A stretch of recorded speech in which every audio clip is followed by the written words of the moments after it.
कि पहले आ जाओ हम लोग मैथ्स की बात करें। मैथ्स में आपसे टीचर एक्सपेक्ट करता है क्या कि आपको प्लस माइनस आना चाहिए, है ना? क्रॉस मल्टीप्लिकेशन ये सब डिवीजन वगैरह आपको आता होगा, क्योंकि इतना उम्मीद की जाती है कि आपको इतना तो आता होगा। लेकिन जब मैं इंग्लिश शुरू करती हूँ ना, तो मैं इंग्लिश शुरू करने से पहले मुझे ये उम्मीद नहीं रहती है कि आपको नाउन आता होगा, प्रोनाउन आता होगा, एडजेक्टिव किसको कहते हैं, एडवर्ब किसको कहते हैं, ये सब मुझे एक्सपेक्टेशन आपसे नहीं रहता। उसका रीज़न क्या है कि जनरली हम जब हिंदी सीखते हैं ना, तो हिंदी अपने आप आ जाता है ना? हिंदी तो खैर मातृभाषा है, अपने आप आ जाता है। लेकिन इंग्लिश जब सीखते हैं तो इंग्लिश सीखने की कोशिश करते हैं ग्रामर से।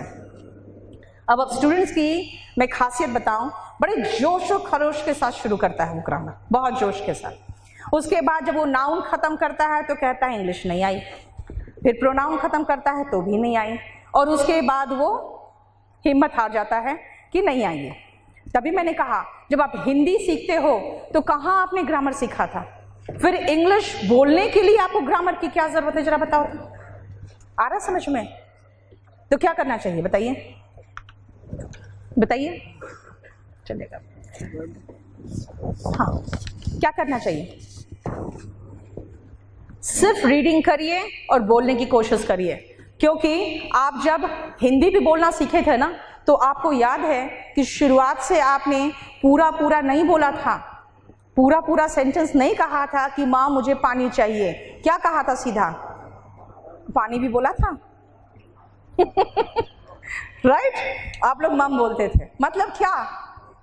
मतलब भावना समझो। इसलिए कई बार ऐसा होता है जैसे आपकी माँ आपकी भावना समझ के पानी दे देती थी ना, तो कभी कभी आप लोग कुछ कंप्लेन या सजेशन लिखते हो ना मैसेज में, तो मैं उसको आगे कॉपी करके फॉरवर्ड करती हूँ अपने केडी कैंपस के फैमिली में, तो कोई ना कोई स्टाफ मुस्कुरा देता है देख के इंग्लिश, तो मैं सिर्फ नीचे लिखती हूँ भावना समझो।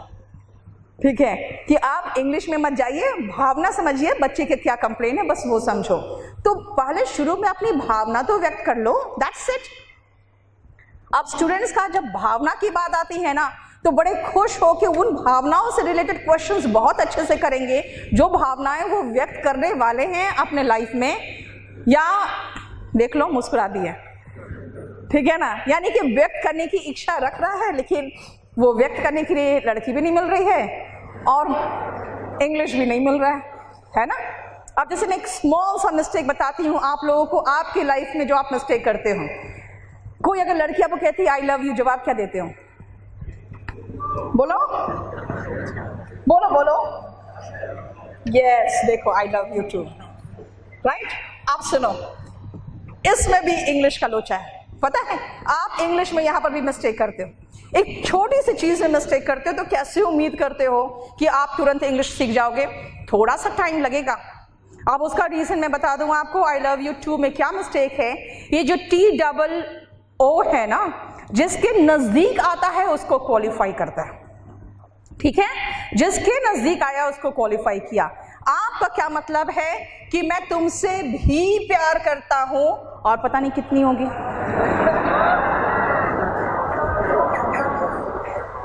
बस मैं यही कहती हूँ कि लड़की बस भावना में चली जाए, वरना तो जूते खा जाओगे, ठीक है ना? वो भावना समझ ले तो काफी है, वरना सही में जूते खा जाएगा। क्यों? क्योंकि इंग्लिश होनी चाहिए थी I to love you. Got it? आपको पता है ये टू ऑल्सो मैं आपको चेंज कर करके प्लेस दिखा दूंगी कि जहां जाएगा, जिसके नजदीक जाएगा उसको क्वालिफाई करेगा। दिस मीन्स इतनी छोटी सी बात जब मिस्टेक करते हो तो फिर कैसे उम्मीद करते हो कि तुरंत इंग्लिश आ जाएगी आपको? हाँ, और आओ, बहुत सारी छोटी छोटी चीजें हैं पता है आपको जहां पे आप मिस्टेक करते हो।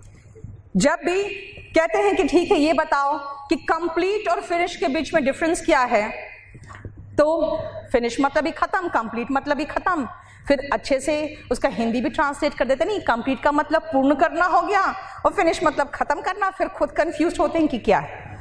इसमें बहुत अच्छा एक एक्सप्लेनेशन आया था, उसमें ये था कि complete and finish both are completely different, both are different. For example, the example that was given by the orator was, when you marry the right woman, you are complete. When you marry the wrong woman, you are finished. नहीं, आप लोग जब एक तो नौकरी के बिना आपकी शादी नहीं होती है, अब नौकरी मिली तो बड़े खुश होते हैं कि अब मेरी शादी होगी। लड़के और लड़कियों में डिफरेंस है, लड़कियों की नौकरी नहीं मिली तो जबरदस्ती पकड़ के शादी कर देते हैं, और लड़कों को कोई पूछता ही नहीं विदाउट नौकरी के, है ना। तो जब शादी होती है तो आपको महसूस होता है कि नाउ आई एम कंप्लीट। कुछ साल बाद पता चलता है कि आई एम फिनिश्ड। नहीं, चलो मैं अब एक्सपीरियंस शेयर नहीं करूंगी आपसे, आ जाओ वापस। फिर आओ वापस, उसमें क्या था? When you marry the right woman, you are complete. When you marry the wrong woman, you are finished. And if the right woman catches you with the wrong woman, you are completely finished. समझ में? आप complete और finish के बीच में difference समझ गए? See, if you say I am complete, it is very constructive word. If you say I am finished, बर्बाद हो गए. So there is quite a good difference between finish and complete. इसीलिए कई बार आप लोग ये ध्यान रखना, आप लोगों को मीनिंग लगता नहीं यही ठीक है, यही होगा, लेकिन जब सिनोनिम एंटोनिम भी मार्क करते हैं ना, तो जो नियरेस्ट इन मीनिंग होता है कई बार दो मीनिंग आपको कंफ्यूज करेगा। जैसे कई बार अराइव और कम के बीच में डिफरेंस महसूस नहीं कर पाते हैं स्टूडेंट्स, कहते हैं अराइव और कम का मतलब तो सेम हुआ, क्या डिफरेंस है? अब जैसे कहती हूँ पुलिस, तो जो रीडिंग की आदत जिसको होती है ना, जैसे कहते हैं द पुलिस तो कहता है अराइव, मैं कहती हूँ अराइव क्यों बोल रहे हो, केम बोलो, तो पता नहीं क्यों अच्छा लग रहा है। ये मैं आपको एक ही चीज कहती हूँ, ये जो फीलिंग आती है ना, ये अच्छा लग रहा है, ये भी आपको कुछ क्वेश्चन सही करा देता है, क्योंकि इंग्लिश मीडियम वाले जो होते हैं ना, उनके अंदर ये फीलिंग होती है कि ये ठीक, ये बेटर लग रहा है, ये अच्छा लग रहा है, इसमें कुछ प्रॉब्लम है। अब क्या प्रॉब्लम है नहीं बता पाते हैं, लेकिन कुछ प्रॉब्लम है। क्यों? क्योंकि उन्होंने कभी वो रीडिंग करके वैसा स्टेटमेंट देखा नहीं है, ऐसा सेंटेंस नहीं देखा है। मेरा कहना है कि ये जो फीलिंग आती है ना कि इसमें कुछ गलत लग रहा है, वो तभी आएगी जब आप रीडिंग करोगे। So start reading what ever you feel like, जो भी आपको इंटरेस्ट करे, स्पोर्ट्स हो, पॉलिटिक्स हो, रोमांस हो, what ever it is, read but in English. बस मेरा यही सजेशन है। अब आ जाओ, जो मैंने आपको कहा था कि बेसिक कंसेप्ट जरूरी है जानना।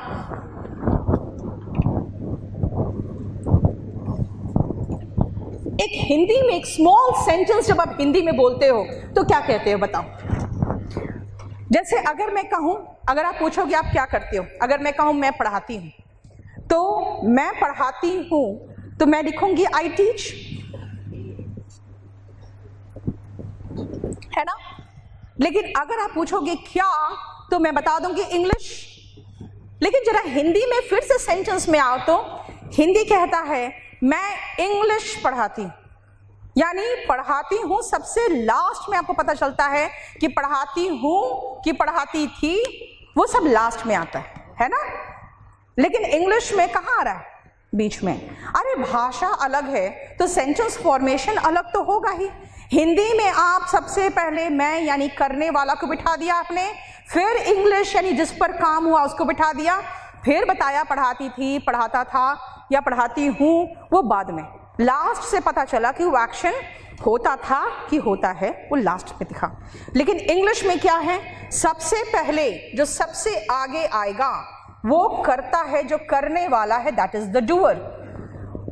ठीक है, क्या किया, दैट एक्शन जो वर्ब है उसके बाद आता है, यानी जो क्रिया है, क्रिया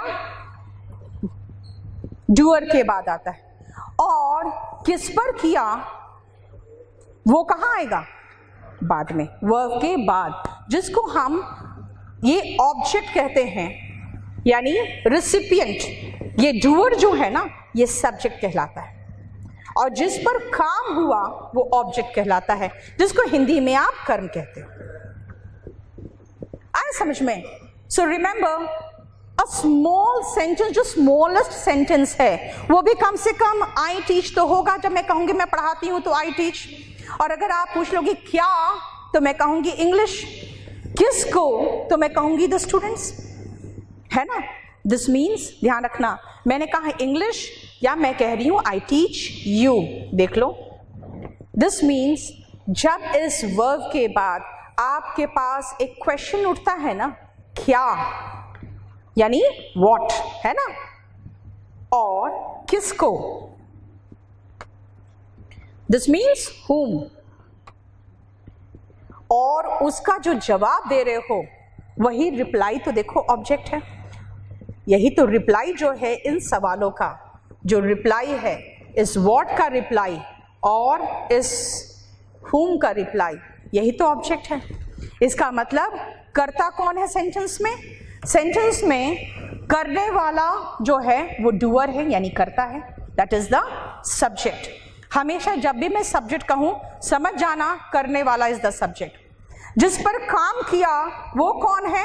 तो वो तो रिसिपिएंट ऑफ द वर्ब है ना, जो रिसीव कर रहा है, दैट इज द ऑब्जेक्ट। और जो एक्शन हुआ that is the verb. So a sentence is formed, छोटा से छोटा सेंटेंस, सब्जेक्ट एंड वर्ब। मैं ऑब्जेक्ट एंड वर्ब अभी नहीं बता सकती क्योंकि मैं पैसिव वॉइस नहीं पढ़ा रही हूँ, इसीलिए आप मुझे बाकी पोर्शन पे नहीं ले जा सकते हो कि नहीं ये पैसिव वॉइस भी बता दो, पार्टिसिपल बता दो, वो सब नहीं बता पाऊंगी। सबसे बेसिक चीज है क्या, एक छोटा से छोटा सेंटेंस में भी कम से कम एक सब्जेक्ट और एक वर्ब होना चाहिए, नहीं तो सेंटेंस नहीं बन सकता। ठीक है, अब आ जाओ कि एक छोटा से छोटा सेंटेंस बनाने के लिए भी मुझे क्या क्या की जरूरत पड़ी। देखो, सबसे पहले एक सब्जेक्ट की जरूरत पड़ी और एक वर्ब की जरूरत पड़ी। आपको पता है हम इंडिया में बच्चों को सिखाते हैं कि माँ बोलो, बोलते हैं ना माँ बोलो, लेकिन यहाँ पे हम लोग नाउन पर जोर देते हैं, इसीलिए हिंदी बुक्स जो है ना, अब देखना नाउन से शुरू हुआ है।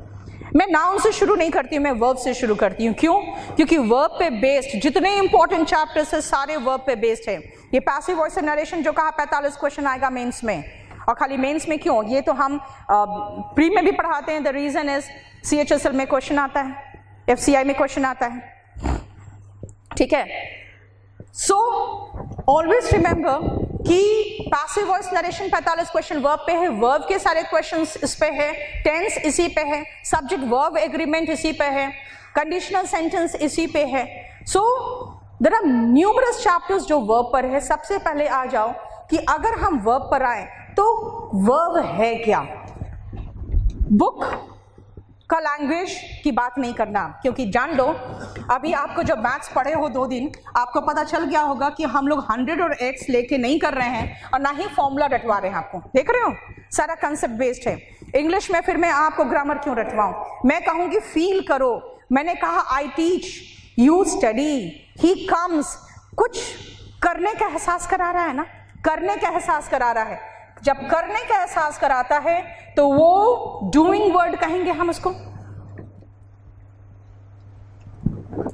ये जान लो, जो आप आगे अगले 5 महीना पढ़ोगे, ठीक है, उसका सिर्फ मैं बेसिक कंसेप्ट आपको दे रही हूँ, सिर्फ बेसिक कंसेप्ट। इसीलिए वर्ब चैप्टर या नाउन चैप्टर खत्म नहीं हो जाएगा। आगे पूरे चैप्टर्स पढ़ने के समय में आपको कई बार महसूस होगा कि टेंस में मैं कहूँगी एडजेक्टिव है ना, तो फिर आप नहीं पूछना पड़ेगा आपको कि एडजेक्टिव क्या होता है। बस वही बेसिक कंसेप्ट मैं आपको अभी दे रही हूँ, इसीलिए ये पूरा कंप्लीट वर्ब या पूरा कंप्लीट नाउन नहीं पढ़ा रही हूँ, ये सिर्फ बेसिक कंसेप्ट ध्यान रखना। आ जाओ वर्ब। वर्ब में मैंने कहा जब आपको एहसास होता है कुछ करने का, तो वो क्या है, डूइंग वर्ड, यानी वो वर्ड आपको कुछ करने का एहसास कराता है। अब आ जाओ कि वर्ब जो करने का एहसास कराता है उसका इंपॉर्टेंट सेंटेंस में क्या है। एक सेंटेंस बन ही नहीं सकता है वर्ब के बिना। You cannot frame a sentence without using a verb, because in a sentence at least you need a subject or the verb active voice में, और the object and verb passive voice में। इसका मतलब है कि subject object interchange मैंने कर दिया, लेकिन वर्ब तो नहीं हटा पा रही हूँ। इसका मतलब एक सेंटेंस में क्या की जरूरत होती है, सबसे इंपॉर्टेंट क्या है, वर्ब का। आ जाओ वर्ब में। अब सुनो, इस वर्ब से रिलेटेड आपको न्यूमरस शीट्स मिलेंगे क्लास में करने के लिए, लेकिन एक बात बताओ कि वर्ब में क्लास में मैं प्रैक्टिस कराऊंगी, वर्ब के फॉर्म्स तो आपको याद होने चाहिए, याद आपको करना है। Coming back to again English medium, English medium के स्टूडेंट्स के पास वर्ब के फॉर्म्स याद होंगे आराम से, गो, वेंट, गॉन, वो सब पता है उनको, ठीक है। लेकिन उनसे पूछ लो कि लाई, लाइड, लाइड क्या है, ये लाई, ले, लेन क्या है, ये ले, लेट क्या है, उसके बाद वो कंफ्यूज हो जाएंगे। हैंग हंग हंग क्या होता है या हैंग का हैंग हैंग कब होता है वो कंफ्यूज कर जाएंगे। इसीलिए मैंने अपने बुक में 10 से लेके वॉल्यूम 1 में 10 से लेके 20 नंबर पेज तक में आपको जो वर्ब के फॉर्म्स दिए हैं ना, जब मैं लिख रही थी मैं बिल्कुल वो फीलिंग मुझे था कि हम कहाँ फंसते थे, क्योंकि हम कंफ्यूजिंग वर्ब में फंसते थे। इसलिए सारा का सारा वर्ब के फॉर्म्स एक साथ दे दिए हैं मैंने, और उसके बाद हमने 5 से 7 पेज में सिर्फ जो कंफ्यूज करते थे ना वर्ब को नाउन से, वर्ब को वर्ब से, वर्ब को एडजेक्टिव से, उन सबको उठा के पूरा प्रॉपर हिंदी में मीनिंग के साथ मैंने लिखा है। बड़ा अफसोस होता है कि जब मेरे बुक के फर्जीवाड़े होते हैं और जब कोर्ट ले जाओ तो बेशर्म की तरह लोग कहते हैं कि नहीं नहीं, ये बुक तो टीम ऑफ टीचर्स ने लिखा है। ठीक है, मतलब मुझे नहीं समझ में आता है कि इस मार्केट में, मैं कभी कभी महसूस करती हूं कि इस मार्केट में मर्दों की कमी है। दूसरों के मेहनत का खाने का इतना शौक है ना लोगों को कि मतलब उनको इतना शर्म भी नहीं आता। यार, जिस आदमी को एक इंग्लिश का सेंटेंस बोलना नहीं आता वो ये क्लेम कर रहा है कि नहीं ये बुक तो हमारा है। अब मेरा तो सीधा दावा रहता है कि भैया सामने लाकर रख दो, कौन है जो टीम ऑफ टीचर्स जिसने लिखा है, जरा मैं पूछ लूं। सिर्फ 2-4 एरर्स चले गए थे बुक में, वो मुझे पता है कौन से एरर्स चले गए थे, और वो एरर भी एज इट इज उन लोगों ने टेप दिया है। मतलब कहते नकल में भी अकल चाहिए, वो भी चीज़ नहीं हो पाया। रिमेंबर, बहुत मेहनत किया हुआ है। ये वॉल्यूम 1 में मैंने 10 से लेकर 20 नंबर पेज तक, यू विल रियलाइज कि ये सारे के सारे जो वोकैबुलरीज है उसमें स्ट्रेट अवे मैंने इसी बात पर जिक्र किया है ज़्यादा, जहां पर हम कंफ्यूज करते हो, मिसयूज करते हैं। आप ध्यान रखना, आप एग्जाम दे रहे हो इंस्पेक्टर बनने के लिए, आपसे गो वेंट गॉन नहीं पूछने वाला, आपसे उन वर्ब्स में कंफ्यूजन में पूछेगा जिन वर्ब्स में हम रियली में मिस्टेक करते हैं। ठीक है, इसीलिए 10 से लेकर 20 नंबर पेज तक ये काम आपका है वॉल्यूम 1 में याद करना। अब आ जाओ कि इसमें जो कंफ्यूजन होता है वो क्या होता है। ध्यान रखो, वर्ब के जो फॉर्म्स याद करोगे ना आप, V1, V2, V3, V4 कुछ लोग कहते हैं, मेरा कहना है V4 कहने की जरूरत नहीं होती, V1 ING बोलो।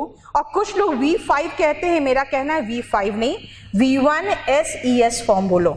ये 5 फॉर्म्स है जो आपको याद करना पड़ेगा।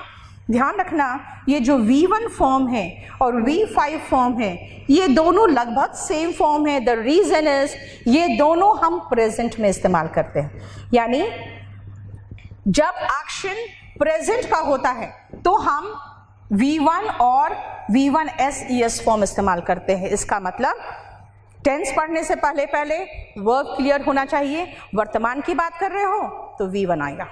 ठीक है, किस तरह का प्रेजेंट, किस तरह का प्रेजेंट, कुछ रूटीन हो। एक बात बताओ, यूनिवर्सल ट्रूथ वाले जो सेंटेंस होते हैं, जैसे सूरज का उगना, चमकना, ये सब यूनिवर्सल ट्रूथ है, रोज होता है। ठीक है, भूकंप का आना क्या यूनिवर्सल ट्रूथ है? भूकंप का आना भी तो वही चीज है। ठीक है, रेगुलर बेसिस पे नहीं होता, इररेगुलर बेसिस पे होता है। ध्यान रखना, कई लोग सोचते हैं रूटीन का मतलब दिनचर्या या दैनिक या नियमित होता है, ऐसा कुछ नहीं है। रूटीन रेगुलर भी हो सकता है, जैसे सन का उगना और डूबना। इररेगुलर भी हो सकता है, जैसे भूकंप का आना या बाढ़ का आना, इररेगुलर भी हो सकता है। ठीक है, इसीलिए जो एक्शन होता है, चाहे वो रेगुलर पे होता है वे पे या इररेगुलर वे पे होता है, वो क्या कहलाता है? सिंपल प्रेजेंट टेंस में आता है। टेंस नहीं पढ़ा रही हूं मैं कह रही हूं सिर्फ क्या, वो V1 में आता है। इसलिए प्रेजेंट में जो भी रूटीन है, अब रूटीन में लोग कितने ढेर सारी चीजें अलग अलग कर देते हैं। मैं कहती हूँ रूटीन की मैं अलग क्यों करूं? मैंने आपको रूटीन का मीनिंग समझा दिया। रूटीन का हिंदी दिनचर्या नहीं होता, रूटीन का हिंदी दैनिक नियमित नहीं होता। रूटीन मतलब रूटीन रखो, क्योंकि इसका हिंदी करोगे तो सही में हिंदी हो जाएगा। ठीक है, मतलब रेगुलर बेसिस पे हो या इररेगुलर बेसिस पे हो, रूटीन है तो हम V1 यूज करेंगे या V5 यूज करेंगे। कहाँ यूज करेंगे बात की बात है। समझ में आया? आपकी आदत जो होती है, कुछ आदतें ऐसी होती हैं जो रेगुलर बेसिस पे अपनाते हो, कुछ होती है जो इररेगुलर बेसिस पे अपनाते हो, है ना? लेकिन वो रूटीन ही तो है। क्यों? अभी बताया क्या, नियमित हो या अनियमित हो, रूटीन ही तो है। यानी हैबिट भी आपका रूटीन हो गया, यूनिवर्सल ट्रूथ भी क्या हुआ, रूटीन हो गया। अब कुछ चीजें ऐसी होती है जो सत्य है ना, जिसको मैंने कहा सार्वभौमिक सत्य, सत्य है, यूनिवर्सली वो ट्रू है, वो भी रूटीन हो गया। इसका मतलब है कि प्रेजेंट के मामले में जब हम बात करते हैं तो V1 और V5 यूज करते हैं। आ जाओ, जब एक्शन खत्म हो गया तो हम V2 इस्तेमाल करते हैं। यानी देख रहे हो, यहीं से आपको एक हिंट मिल जा रहा है। मैं जो बार बार कह रही हूं कि स्पोकन करो, आप जितना इम्प्रूव अपने आप को जितना इंग्लिश के साथ अडेप्ट करोगे ना, आपको हेल्प होगा। क्योंकि अगर आपका रीडिंग हैबिट ठीक नहीं है, आप पढ़ के या लिख के या पढ़ के या देख के समझ नहीं पाते हो उसको, इसका मतलब है कि फिर पैसेज क्लोज टेस्ट और सेंटेंस अरेंजमेंट कैसे करोगे। इसीलिए उसके लिए भी आपको स्पोकन में अगर आदत डाल लो ना तो ज़्यादा अच्छा होगा। कोई चीज़ खत्म हो गया, सीधा सब्जेक्ट लगाएंगे और वर्ब का सेकेंड फॉर्म लगा देंगे। दिस मीन्स समझ में आ गया कि V1 का इस्तेमाल कहाँ करेंगे। V1 करेंगे हम जब रूटीन की बात कर रहे हैं, नियमित हो अनियमित हो V1 लगाएंगे, जो खत्म V2 लगाएंगे। इस पर भी मैं अभी क्वेश्चन दूंगी आपको। V3 जब लगाओगे ना तो एक प्रॉब्लम देखोगे V3 में कि कभी कभी सिर्फ 5 या 7 वर्ब्स में उसके दो वर्ब के फॉर्म्स होंगे, 2-3 V3 होंगे। ठीक है, जैसे मैं गॉट का बताऊं तो गॉट का क्या है, गेट, गॉट ही है, और कहीं कहीं आप गॉटन भी देखोगे, है ना। प्रूव का बताओ तो प्रूव्ड, कहीं कहीं आप प्रूवन भी देखोगे, तो फिर कंफ्यूजन होता है ना कि ये है क्या, है ना। मेल्ट का बताओ तो मेल्टेड, कहीं कहीं मोल्टन भी दिखेगा, है ना। अब एक बात बताओ, पिघला हुआ जो चॉकलेट है उसकी इंग्लिश क्या कहेंगे, पिघला चॉकलेट, मोल्टन चॉकलेट कहते हैं, मेल्टेड चॉकलेट नहीं कहते, है ना। अगर गलत तरीके से कमाया हुआ पैसा है तो क्या कहते हैं, इल गॉटन मनी, इल गॉट मनी तो नहीं कहते हैं, गॉटन मनी, गॉटन क्यों कहा मनी के आगे, है ना। उसी तरह से जो साबित हो चुका सत्य है उसको कहते हैं प्रूवन फैक्ट, प्रूव्ड फैक्ट्स क्यों नहीं कहते, कुछ ना कुछ तो प्रॉब्लम है उसमें। ध्यान रखना, V3 अगर आपको 2 दिखाई देना तो जनरली उसमें से एक एडजेक्टिव होता है जो मैं एडजेक्टिव में समझाऊंगी, और एक वर्ब होता है जो हम वर्ब में पढ़ेंगे। ठीक है, यानी जो वर्ब वाला फॉर्म होता है ना वो हम V3 की जगह पे यूज करते हैं।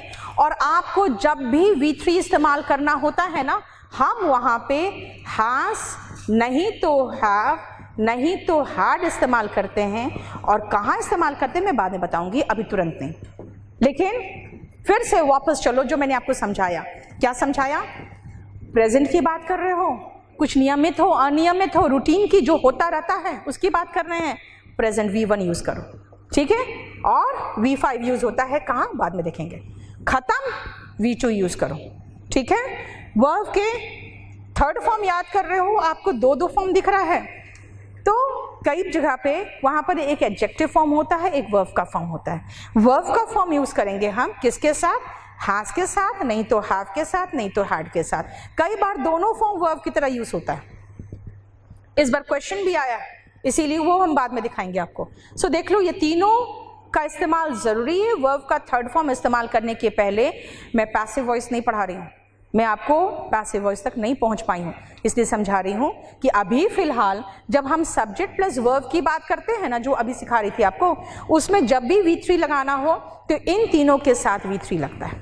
ठीक है, ING कब लगाते हैं, जब हम कोई चीज हो रहा है, हो रहा था या हो रहा होगा उसको दिखाने के लिए लगाते हैं, कंटिन्यूअस एक्शन के लिए लगाते हैं। ठीक है, और ये बेसिक कंसेप्ट है वर्ब का। जब वर्ब को हम समझाते हैं कि वर्ब का इस्तेमाल करना है, क्या करते हैं, V1 और V5 जो रट्टा मारोगे आप लोग, वर्ब के फॉर्म्स याद करोगे जाके, ध्यान रखना वो प्रेजेंट के लिए होगा। V2 याद करोगे पास्ट के लिए होगा। V3 का बहुत सारा इस्तेमाल है, इसलिए मैं उसका इस्तेमाल नहीं बता सकती हूँ, लेकिन हाँ, अगर V3 लगा रहे हो तो अगर आपको दो फॉर्म्स दिख रहे हैं, ये फॉर्म में जनरली इंग्लिश मीडियम वाले भी कंफ्यूज रहते हैं, ध्यान रखना, उसमें जो वर्ब का फॉर्म होगा, ठीक है, और जनरली हम दो फॉर्म भी वर्ब का यूज कर देते हैं, उसके साथ हैज, हैव और हैड लगाते हैं, और V1 ING तो V1 ING कंटिन्यूस के लिए इस्तेमाल होता है। अब आ जाओ, जो बहुत छोटी सी बात है इसमें ये है कि जब आप याद करते हो ना, तो आपकी आदत होती है सबका V3 याद करने का, सबका V1 ING याद करने का, है ना। और ध्यान रखना, मैंने क्या कहा आपको कि जो चीज़ आपको पता है, क्वेश्चन वहाँ से क्यों देगा, क्वेश्चन तो वहाँ से देगा ना जो चीज़ आपको नहीं पता है। आ जाओ V1 ING वाले में मैं क्वेश्चन दिखाती हूँ। आई एम नोइंग यू, देख लो, कहोगे नो तो ठीक है, नो, न्यू, नोन, है ना, नोइंग एंड नोस, ठीक है, गलत हो गया। द रीजन इज कुछ ऐसे वर्ब्स होते हैं जो ING फॉर्म में नहीं आते। क्यों नहीं आते, क्यों नहीं आते बताओ? एक बात बताओ, किसी को जानते हो तो जानते हो, नहीं जानते हो तो नहीं जानते हो, अब जान रहे हो क्या है, ठीक है, समझ में आया? ऐसे बहुत सारी फीलिंग्स होती है, जैसे लव हुआ, हेट हुआ, कभी कहते हो आई एम लविंग यू, बोलो नहीं।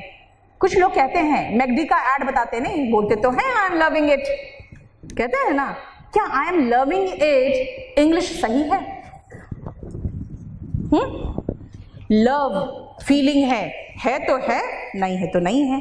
उसी तरह से हेट फीलिंग है तो है, नहीं है तो नहीं है। एक बात बताओ, अगर मेरे पास एक गाड़ी है, मेरे पास घर है, तो है, नहीं है, नहीं है। I am owning a car बोलूंगी मैं, I am having a car बोलूंगी, जैसे हैविंग बोलूंगी लगेगा ईटिंग की बात कर रही हूं। क्योंकि अगर ओनिंग नहीं बोलते हो, अगर पजेसिंग नहीं बोलते हो, तो हैविंग कैसे बोलते हैं? आया समझ में? इसका मतलब है कि हैव का इस्तेमाल अगर पोजेशन के लिए ले लिया तो उसमें ING नहीं लगा सकते हो। हैव का इस्तेमाल खाने के लिए ले लिया तो जरा सेंटेंस बताओ तो सही है। आई एम हैविंग लंच, सोचो, आई एम हैविंग लंच, मैं खाना खा रही हूं, और अगर आप पूछोगे क्या कर रहे हो तो मैं कहूंगी आई एम हैविंग लंच। सही है? बिल्कुल सही है, बिल्कुल सही है, क्योंकि हैव का मतलब अगर खाना होता है ना तो ING अभी लिखना नहीं, ये सब कुछ मैं आपको वर्ब में कराऊंगी, मैं अभी सिर्फ समझा रही हूं आपको। हैव का मतलब अगर खाना होता है तो हैविंग लगा सकते हैं। हैव का मतलब अधिकार होना होता है तो हैव में ING नहीं लगता, इसलिए I am having a car गलत है, आई एम हैविंग लंच बिल्कुल सही है। दिस मीन्स, अब क्वेश्चन कहां से आया देखो, क्वेश्चन आया उन वर्ब से जिनका इस्तेमाल ING में नहीं होता। और आप क्या सोचते हो कि ING लगा दिए तो सब में लगा दो। जानते हो यहीं पर डिफरेंस है। कुछ लोग कहते हैं, जैसे जब भी मैं फेसबुक में कुछ भी डालती हूँ पोस्ट, तो कुछ लोग हैं जो फर्जी ID बना के सिर्फ हमको परेशान करने के लिए बैठे हुए हैं। तो मुझे लगता है अच्छी बात है, ये इसी में लगे रहे ना, तब तक मुझे टेंशन लेने की ज़रूरत नहीं है, ये इसी में लगे रहे। तो उन लोग ये सजेशन देते हैं कि कोचिंग लेना ज़रूरी थोड़ी, अपने आप तैयारी हो जाएगा। ठीक है, मुझे पता है, कर लो। देखो भाई, हम तो किसी को पकड़ के ज़बरदस्ती लाते नहीं हैं, लेकिन हमें पता है कि जो आप पढ़ रहे हो ना, वो आप नियम पढ़ रहे हो। क्वेश्चन कहाँ से आते हैं? एक्सेप्शन से। जितना आपको जानना चाहिए उतना तो आपसे माना जाता है कि आपसे एक्सपेक्टेड है कि आप जानते हो, लेकिन जो आप नहीं जानते हो या जहाँ पर उसका एक्सेप्शन या जहाँ पे प्रॉब्लम्स है, क्वेश्चन वहीं से आता है। इसलिए नो से क्वेश्चन दुनिया भर के आए हुए हैं। अब आप कहोगे कि प्रेजेंट कंटिन्यूअस टेंस से कैसे क्वेश्चन आते हैं, तो प्रेजेंट कंटिन्यूअस टेंस से ये क्वेश्चंस नहीं आएंगे जो ING वाले यूज़ होते हैं, क्वेश्चंस वहाँ से आएंगे जहाँ पर यूज़ नहीं होते। ठीक है, उसी तरह से फ्यूचर में भी जहाँ पे विल शैल इस्तेमाल होता है वहाँ से क्वेश्चन नहीं पूछते। जहाँ इस्तेमाल नहीं होता ना और हम ट्रांसलेट करके लगाते हैं, क्वेश्चन वहाँ से पूछते हैं। So always remember questions come from exception. Coming back, V1 समझ में आ गया? क्या समझ में आ गया? मैं यही कह रही हूँ, मुझे डेफिनेशन नहीं समझाना, ना ही आपसे एक्सपेक्ट करी कि मुझे एक्सप्लेन करो। सिर्फ बताओ कि जैसे मैंने V1 और V5 कहा, समझ में आ गया कहाँ यूज होगा? रूटीन प्रेजेंट में। V2 समझ में आ गया? पास्ट में। V3 लगाना कहाँ है बाद में पढ़ेंगे, इतना याद रखना हैज हैव हैव होगा, हैड होगा तभी V3 लगेगा। उसके अगर दो फॉर्म्स दिख गए तो समझ जाएंगे कि उसमें एक शायद एडजेक्टिव फॉर्म है और एक वर्ब का थर्ड फॉर्म है, वो इस्तेमाल करेंगे। V1 ing हो रहा है, हो रहा था, हो रहा होगा, उस टाइप के एक्शंस में लगते हैं। क्वेश्चंस कहाँ से आते हैं, जिन वर्ब्स का इस्तेमाल ing फॉर्म में नहीं होता वहीं से आते हैं। कहाँ पर नहीं होता, अरे जो फीलिंग है, जो हमारे पांचों सेंसेस है, वो जो फील करते हैं, जो हम महसूस करते हैं, जो हमारे दिल में एहसास होते हैं, वो सब चीज़ों में ing हम कैसे लगा दें, क्योंकि वो तो है, नहीं है तो नहीं है। दैट्स इट, ये 5 फॉर्म है। बताओ कोई प्रॉब्लम यहाँ तक? आपका काम क्या है? आपका काम है वर्ब के फॉर्म्स याद करना शुरू कर दो, क्योंकि रेगुलर बेसिस पे इस पे आप अभी फिलहाल फॉर द नेक्स्ट 3-4 क्लासेस में तो खाली यही चलेगा, ठीक है, मतलब फर्स्ट हाफ में। अब आ जाओ, अब जब मैं वर्ब कहूं तो एहसास है आपको कि वर्ब का मतलब क्या है? समझ में आ गया? बोलो कोई प्रॉब्लम?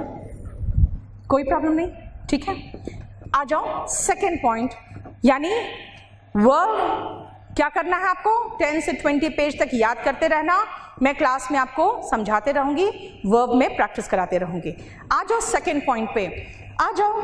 मैंने वो कहा था कि मैं सबसे पहले वर्ब बताऊंगी, फिर मैं नाउन में उतरती हूं। मैंने कहा आई टीच इंग्लिश। इंग्लिश एक विषय का नाम है। नाम, कोई भी चीज पैदा होता है, पहली बार एग्जिस्टेंस में आता है, पहली बार एग्जिस्टेंस में आता है, तो वो क्या होता है? उसका सबसे पहले क्या किया जाता है? नाम दिया जाता है। इसका मतलब हर चीज का नाम है। हर चीज का अगर नाम है तो नाम का मतलब नाउन है। अब नाउन का अगर हम डेफिनेशन बुक से कराए तो डेफिनेशन बुक में है the name of any person, place और thing is called a noun, है ना। फिर मैं कहूंगी अच्छा ठीक है, थिंग में क्या क्या आता है? फिर अटकोगे, कहोगे अच्छा the name of any person, place, living thing and non living thing is called a noun. फिर मैं कहूंगा अच्छा बताओ तो वायरस किस में आता है? वो 3 इडियट्स वाला नहीं, वायरस साइंस पढ़े हो? हाँ, वायरस किस में आता है? उसके कुछ कैरेक्टरिस्टिक्स लिविंग के होते हैं, कुछ नॉन लिविंग के होते हैं। फिर कहते हैं हम साइंस का स्टूडेंट थोड़ी है जो आप इतना उलझा रहे हो मुझे। तो मेरा कहना है फिर इतना कॉम्प्लिकेटेड डेफिनेशन लिखने की जरूरत क्या है आपको, है ना।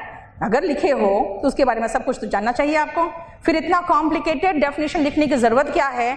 कौन सा आप बचपन के बुक्स पढ़ रहे हो? कई बार स्टूडेंट्स कहते हैं मैम मैं ये स्कूल के बुक्स, अब नाम नहीं लेना चाहूँगी क्योंकि फिर होगा गलत कर रही हूँ, अब ऐसे यहाँ रिकॉर्डिंग भी हो रहा है। मेरा कहना वो बचपन में पढ़ लिया तो पढ़ लिया, नहीं पढ़ा तो दैट इज़ योर लॉस, ठीक है। लेकिन आप अगर उसको पढ़ोगे तो कन्फ्यूजन होगा। कारण क्या है? अगेन मैं कह रही हूँ, मुझे आपका डेफिनेशन वैसे नहीं चाहिए। मैं कह रही हूँ वर्ब में क्या कहा आपको, मुझे एक्सप्लेन मत करो। फील कर लिया, V1 कहाँ? फील कर लिया, V2 कहाँ? बस वही तो फीलिंग चाहिए मुझे, दैट्स इट। क्योंकि स्पोकन में उतना डेफिनेशन लिखने की जरूरत नहीं है आपको। वो फील महसूस करोगे तो सही फॉर्म मुंह से निकलेगा। आ जाओ नाउन में, जो फील कर रहे हो, नाम मतलब नेमिंग वर्ड, दैट्स इट। कोई जरूरत नहीं है अब आपको इसका ज्यादा डेफिनेशन लगाने की। जो भी वर्ड नेम बताता है वो नाउन है। जैसे मैंने कहा आई टीच इंग्लिश, देख लो ऑब्जेक्ट के प्लेस पर आपने इंग्लिश लगाया, ठीक है। अगर मैं आई के जगह पर अपना नाम लिख दूं तो कहोगे यहां पर भी तो मैं आपने लिखा है आई, और अगर हम ये लिख दें some teachers here teach English, तो टीचर्स टीच कहा आपने, तो टीचर का मतलब कौन है? नाम ही तो है। टीचर किसको कह रहे हो? उसको नाम दिया जो पढ़ाता है, तो जो पढ़ाने वाला उसका नाम क्या है? टीचर है। नाम मतलब नाउन, इसका मतलब सब्जेक्ट के प्लेस पे भी टीचर आ सकता था। दिस मीन्स अगर मैंने सब्जेक्ट के प्लेस पे लगाया, ऑब्जेक्ट के प्लेस पे लगाया, तो इन दोनों के प्लेस पे नाउन आता है। Got it? हो गया definition. Naming word is noun, it comes in place of subject and object. बाकी आगे की नहीं बता रही मैं, सिंपलेस्ट सेंटेंस की बात कर रही हूं। एक्टिव वॉइस में कहां आता है नाउन? नेमिंग वर्ड है। कहां आता है? Comes in place of subject and object. बस। क्यों डेफिनेशन पढ़ रहे हो? एक सेंटेंस उठाओ और उसी पे अपना डेफिनेशन बना लो, दैट्स इट। जिसने किया वो नाउन और जिसके ऊपर क्रिया हुई वो noun. So noun is what? Naming word. अब आओ कि अभी मैंने वर्ब याद कराया, आपको बोला कि वर्ब याद करो, ठीक है ना? अब मैं नाउन कह रही हूं। वर्ब का मैंने आईएनजी फॉर्म बताया है ना? उसके बाद जरा देखो तो एक सेंटेंस और।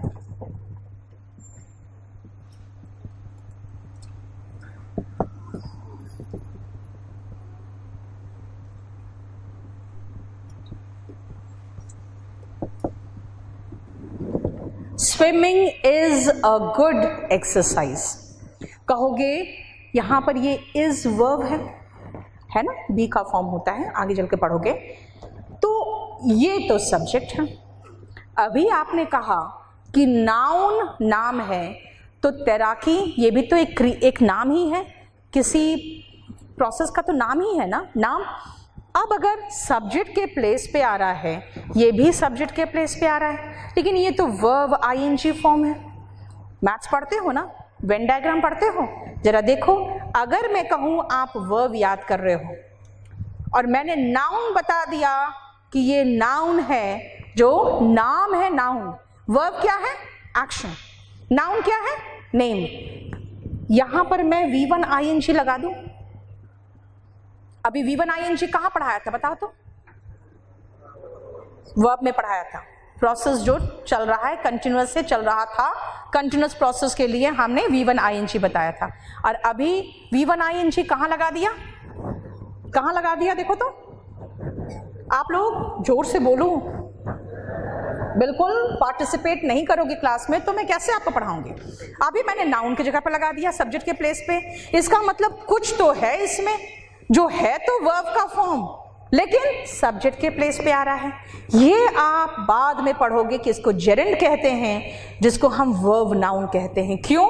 है तो वर्ब का फॉर्म, काम क्या कर रहा है? नाउन का, राइट? यानी कि दोनों में आ गया। देखो, फाइन। नेक्स्ट एग्जाम्पल देखो। एक कहावत है, to err is human, to forgive divine.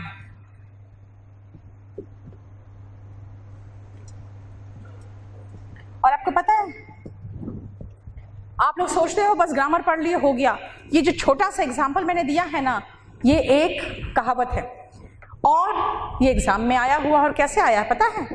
To err is human, to dash divine. Forgive, forget, यानी कि वहां तुक्का मारोगे तो नहीं चलेगा, वहां पे आपको ये कहावत आनी चाहिए तभी चलेगा, ठीक है? इसीलिए क्वेश्चन पेपर मैं कराती हूँ क्लास में। मुझे पता है अच्छी तरह से कि आपको चाहे जितना पढ़ा ले ग्रामर, चाहे जितना करा ले, जब तक क्वेश्चन पेपर का पैटर्न नहीं समझोगे ना। खासकर मैं आपको समझा दूं, ये CGL का जो मैं 37 सेट्स बता रही हूँ जो हमारा रिलीज हुआ है, और 72 सेट जो CHSL का रिलीज हो रहा है एक सप्ताह के अंदर, ये दोनों जरूर कर लेना। ये 100 सेट्स के लगभग आपका मतलब पूरा कंप्लीट आपको बता देगा कि प्रेजेंट में SSC क्या अप्रोच ले रही है। और सबसे अच्छी बात तो SSC का कोई पैटर्न वगैरह का चेंज नहीं होता, वरना PO में जाओ ना तो आपको महसूस होगा जब एग्जाम खत्म होगा तो पता चलेगा अच्छा ये पैटर्न था, ठीक है? वो इतनी फटाफट पैटर्न चेंज करते हैं, आपका पूरा टाइम तो पैटर्न समझने में लग जाता है कि दिया क्या है, फिर बाद में एहसास होता है अच्छा ये पैटर्न था, फिर अगले एग्जाम में उस पैटर्न से रेडी होके जाते पता चलता है फिर से पैटर्न चेंज हो गया, ठीक है? लेकिन ये सबसे अच्छी बात है कि SSC पैटर्न चेंज नहीं करती है। आ जाओ, इसका कहावत का मतलब है एरर से अर बना है। देखो वर्ब है ना, एरर का वर्ब फॉर्म ERR है। गलती करना इंसानी फितरत है, माफ करना ईश्वर तुल्य।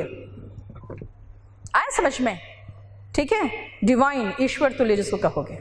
शायद हमारी प्रीवियस सरकार यही मानती थी, ठीक है? वो लड़कों से गलती हो जाती है, नहीं, उसका पैसिव फॉर्म किसी ने बनाया था, गलती से लड़के हो जाते हैं। चलो, टू अर्र इज, ये वर्ब है, ठीक है? ये वर्ब है टू अर्र। टू अर्र क्या है फिर? क्या है? कहां पर आया? सब्जेक्ट के प्लेस पे आया। सब्जेक्ट के प्लेस पे आ रहा है, इसका मतलब क्या है?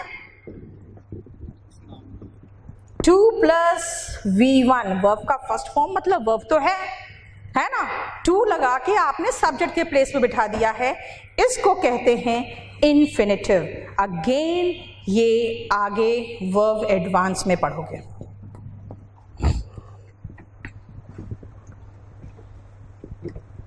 आप लोगों की मूर्खता देखो, वर्ब एडवांस मैंने अपने बुक में अलग से इसलिए दिया, उसका रीज़न क्या था कि मुझे पता था कि वर्ब बेसिक, एक तो अभी आपको क्या कह रही हूँ मैं कि वर्ब के फॉर्म्स याद करो, है ना, वर्ब का first form, second form, third form, यानी वो बेसिक चीज़ें हैं।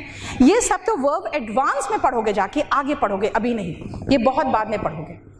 और मैंने वॉल्यूम 2 में एक चैप्टर का नाम लिख दिया वर्ब एज ए नाउन, क्योंकि वर्ब एज अ नाउन ही तो है ना, देखो ना, वर्ब है लेकिन एज अ नाउन है। अगले व्यक्ति ने जो मेरा बुक टेपा है उसने verb as a noun chapter का हेडिंग डाला है, क्योंकि मैंने डाला था, जबकि ग्रामर में कहीं पर भी वर्ब एडवांस करके चैप्टर नहीं मिलेगा और वर्ब एज अ नाउन करके चैप्टर नहीं मिलेगा। ठीक है, ये एज अ टीचर मैं कह सकती हूँ, ये मेरे दिमाग की उत्पत्ति है कि हाँ बच्चे को समझाए कैसे, कि ये मैं अभी नहीं पढ़ा सकती हूँ आपको क्योंकि बहुत आगे का पोर्शन है, इसलिए ये एडवांस वर्ब में है। और ये वर्ब ही ना है, लेकिन यूज किस फॉर्म में हो रहा है, नाउन फॉर्म में, तो वर्ब एज ए नाउन में डाल दिया इन्फिनेटिव जेरेंड को।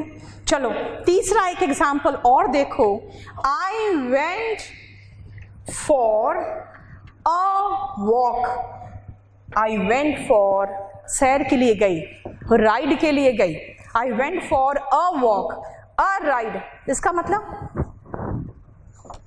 मतलब है कि ये जो वॉक है, आप जब वर्ब याद करोगे ना तो वॉक के फॉर्म्स याद करोगे, वॉक, वॉक्ड, वॉक्ड, इसका मतलब ये तो वर्ब है। तो ये आर्टिकल लगाने से क्या हो गया, इसका मतलब है कि अगर हम आर्टिकल, कुछ ऐसा नहीं कि सारे वर्ब्स, आर्टिकल के साथ हम कुछ वर्ब्स ऐसे हैं जिनको ऐड कर देते हैं तो वो नाउन बन जाता है, राइट? यानी ये 3 है जो वर्ब है लेकिन नाउन का काम कर रहा है। क्यों? दिस मीन्स अगर मैं नाउन में, जो अभी मैंने आपको नाउन का डेफिनेशन लिखवाया था, अगर मैं उसमें एक और पॉइंट लिखवा दूं कि नाउन आर्टिकल लेता है, और अगर आर्टिकल है तो नाउन जरूर होगा। जैसे अगर मैं एक सेंटेंस आपको दूं, ही इज अ सिंगर, ठीक है, ठीक है, ही is a good singer, fine, sentence सही है। ही is a very good singer, चलेगा? जरा सिंगर हटा दो, आप बताओ तो सेंटेंस कैसे बोलोगे? He is a very good बोलोगे? He is a very good नहीं कहोगे, ए तो नहीं आ रहा, अच्छा क्या लगेगा? He is very good. क्यों ए हटाया बताओ तो? क्योंकि मैंने सिंगर हटा दिया। इसका मतलब है कि आर्टिकल बिना नाउन का आएगा? नहीं आएगा। इसका मतलब है कि नाउन टेक्स एन आर्टिकल। मैं ये नहीं कह रही हूं कि मैं यूनिवर्सल रूल बता रही हूं, लेकिन मैं ये कह रही हूं कि देखो, अगर इसको आप नाउन कह रहे हो तो क्यों कह रहे हो? क्योंकि आर्टिकल आया। वर्ब के साथ आर्टिकल थोड़ी आता है, वर्ब ही है, V1 है, वर्ब का फर्स्ट फॉर्म है, आर्टिकल ले लिया तो वो क्या बन गया? नाउन बन गया। वापस चलो, जो नाउन भी खत्म, जो आपको जितना भी सीखना है ना आगे बढ़ने के लिए, उसके लिए जो पढ़ाया, और बहुत इंपॉर्टेंट पॉइंट पढ़ा दिया आप लोग को। क्या पढ़ाया? एक छोटा से छोटा सेंटेंस भी सब्जेक्ट और वर्ब का बना होता है। अगर चाहे तो ऑब्जेक्ट भी लगा दो, क्योंकि काम किस पर हुआ तो ऑब्जेक्ट क्या है, किसको ऑब्जेक्ट कहोगे? आई टीच क्या, आई टीच किसको, जो ये क्या या किसको का जवाब देता है वो ऑब्जेक्ट है। समझ में आ गया? कर्ता करने वाला है सब्जेक्ट, और क्या और किसको का जो जवाब देता है कौन है? ऑब्जेक्ट है, ऑब्जेक्ट है। ठीक है, तो ये बीच में क्या था? वर्ब था। वर्ब क्या है? किसी भी एक्शन का एहसास कराता है। एक्शन के एहसास में V1 और V5 प्रेजेंट संबोधित करता है, V2 पास्ट, V3 अगर लगा रहे हो तो हैज हैड जरूर आएगा, क्योंकि अभी मैं एक्टिव वॉइस पढ़ा रही हूँ। और इसमें अगर 2 फॉर्म्स दिख रहा है तो आपको एडजेक्टिव में मैं दिखाऊंगी कि देखो, एक फॉर्म एडजेक्टिव है, एक फॉर्म वर्ब का है। वो अभी हाल में फिर एग्जाम में आया हुआ है इस चीज पे। V1 ING क्या है? जो एक्शन के कंटिन्यूस होने का एहसास कराता है। ING ठीक है, सबका रट्टा मार रहे ING, लेकिन जिन वर्ब्स में ING नहीं लगता जनरली हम क्वेश्चंस वहीं से पाते हैं, इसीलिए उन वर्ब्स को याद करना पड़ेगा अच्छे से जिनमें ING नहीं लगता। क्यों नहीं लगता? क्योंकि कुछ वर्ब्स होते हैं जो एहसास वाले होते हैं, है तो है, नहीं है तो नहीं है। कुछ पोजीशन वाले होते हैं, है तो है, नहीं है तो नहीं है। उसमें कंटिन्यूअस क्या हो सकता है? Got it? इसका मतलब पहले तो हम वर्ब के सारे फॉर्म्स याद करते चले जाएंगे और उसके साथ मैं प्रैक्टिस कराते जाऊंगी आपको। नेक्स्ट आओ, नाउन क्या है? नाउन मतलब नाम, नाम मतलब नेमिंग वर्ड, जिसका भी नाम है वो नाउन है। कहाँ आता है? मैंने कहा सब्जेक्ट और ऑब्जेक्ट के प्लेस पे आता है। यानी कोई भी चीज सब्जेक्ट और ऑब्जेक्ट के प्लेस पे आएगा तो नाउन होगा? ऑफ कोर्स नाउन ही होगा, जनरली वो नाउन ही होगा। उसके बाद आ जाए कि अगर वो नाउन है तो क्या वर्ब नाउन का काम कर सकता है कभी? मैंने एग्जांपल दिखाया, देखो कई वर्ब्स ऐसे होंगे जो V1 ING के फॉर्म में नाउन का काम करेंगे, कई वर्ब्स ऐसे होंगे जो 2 + V1 लगा के हम ING का ये नाउन का इस्तेमाल कर लेते हैं नाउन के रूप में। कुछ वर्ब्स ऐसे होंगे जिनके आगे आर्टिकल लगा दे तो नाउन बन जाएगा। इसका मतलब वर्ब के आगे आर्टिकल लगाएं तो नाउन हो गया। कैसे हो गया? क्योंकि नाउन का पहचान है उसके साथ आर्टिकल रहता है। जरूरी नहीं हमेशा, जैसे स्विमिंग के आगे नहीं लगाया मैंने, लेकिन राम के आगे नहीं लगाएंगे, लेकिन अगर आर्टिकल है तो वो नाउन है ना? जरूरी नहीं कि हर नाउन के साथ आर्टिकल होगा, लेकिन अगर आर्टिकल दिख रहा है तो वो नाउन होगा। ये सब पहचान है, ये सब पहचान है नाउन्स के, ठीक है? और नाउन और वर्ब जहां जहां ओवरलैप करता है वो मैंने आपको एक्सप्लेन कर दिया। बताओ कोई प्रॉब्लम है? अगर मैं बेसिक पूछ लूं वर्ब क्या है तो क्या आप एहसास कर सकते हो कि वर्ब क्या है? कोई प्रॉब्लम नहीं? देखो एक स्टूडेंट को मुंह से मुझे जवाब चाहिए। द रीजन इज बहुत स्लोली जाऊंगी मैं, लेकिन आप लोग को साथ में चलना है।